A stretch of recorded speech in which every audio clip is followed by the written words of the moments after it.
کی یہ رقم کے لگ بھگ بنتے ہیں، تو اس حساب سے حق کے مہر طے کیا جائے. حق کے مہر نہ دیا بندے کا نکاح ہو جائے گا لیکن پینڈنگ رہے گا، دینا لازم ہے، کمپلسری ہے. اللہ نہ کرے رخصتی ہو گئی، خاوند کا انتقال ہو گیا، حق کے مہر نہ دیا تھا، تو قرآن کہتا ہے من بعد وصیت یوصی بہا او دین، وراثت بعد میں بٹے گی، حق کے مہر بیوی کو پہلے دیا جائے گا. یہ تیسری چیز ہے. اب 3 سنتیں ہیں نکاح میں. پہلی سنت نبی پاک کا طریقہ یہ ہے، حضور پاک خطبہ پڑھا کرتے تھے. یہ خطبہ نکاح سنت ہے. ایجاب و قبول فرض تھا، نکاح کا خطبہ مسنون ہے.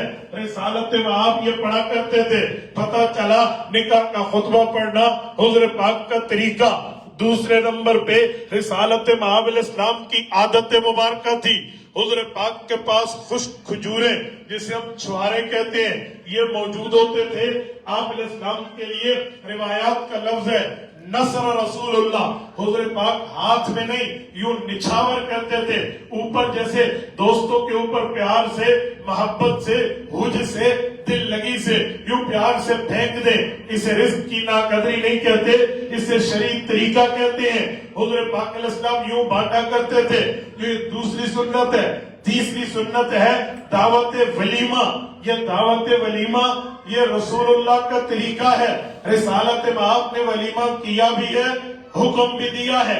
حدیث پاک میں ہے، مشکات شریف کی روایت ہے، ایک صحابی اللہ کے رسول کے پاس آئے، شادی کی بات بتائی، حضور نے مبارک دی، دعا دی. حضور نے فرمایا اولم ولو بشات، چاہے بکری کا چھوٹا بچہ بھی تمہیں ذبح کرنا پڑے کر دے، لیکن ولیمہ ضرور کرنا. میرے بھائیوں، حدیث کے مطابق ولیمے 2 قسم کے ہیں. ایک ولیمہ وہ ہے جسے خیر الولیمہ کہتے ہیں، اس کو حضور نے دعا دی ہے. ایک ولیمہ وہ ہے جسے شر الولیمہ کہتے ہیں، اسے حضور کی دعا شامل نہیں ہے. شر الولیمہ یہ ہے جہاں صرف امیروں کو بلایا جائے، غربا کو چھوڑ دیا جائے. اور خیر الولیمہ وہ ہے جہاں امیر آئیں کوئی پرابلم نہیں ہے، لیکن غریبوں کو بھی دعوت دی جائے جن پر صدقہ لگتا ہے، ایسا غریب آدمی بھی اس ولیمے کا حصہ بنے. یہ خیر الولیمہ ہے. حضور پاک نے اسے دعا دی ہے. اب نکاح میں شادی کہاں کرنی چاہیے؟ حضرت ابو ہریرہ رضی اللہ عنہ نے شادی کرنی تھی. حضور پاک صلی اللہ علیہ وآلہ وسلم سے پوچھنے آئے، یا رسول اللہ میں نے شادی کرنی ہے، مشورہ دے. حضور پاک نے فرمایا ابو ہریرہ 4 شادیاں دنیا میں ہوتی ہیں، تمہیں بتا دوں، سلیکشن کر لینا. یا رسول اللہ کے ارشاد فرمایا تنکح المرأة لأربع. نمبر 1 شادی لمالہا، لڑکی کا مال دیکھتے ہیں، ہڑپ کرنے کے لیے ان سے لوگ رشتہ کرتے ہیں. دوسری لجمالہا، لڑکی کی خوبصورتی حسن پہ فریفتہ ہو کر شادی کی جاتی ہے.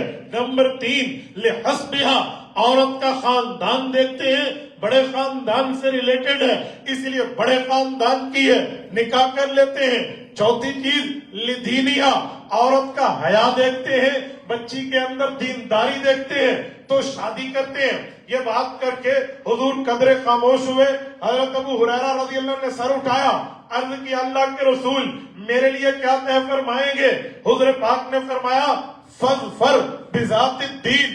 ابو ہریرہ پہلے دینداری دیکھنا، باقی چیزیں بعد میں، ہوں تب بھی ٹھیک، نہ ہو تب بھی ٹھیک، لیکن دینداری ہونی چاہیے. اگر یہ شادی کرے گا یہ شادی خانہ آبادی بن جائے. فاظفر، کامیاب ہو جا. آفٹر ٹو میرج لائف تیری سکسیسفل ہو جائے گی، کامیاب ہو جائے گی، بہترین، محجبین، دل نشین، حسین ہو جائے گی اگر تو پہلے دینداری حیا کو دیکھے گا. میرے دوستو،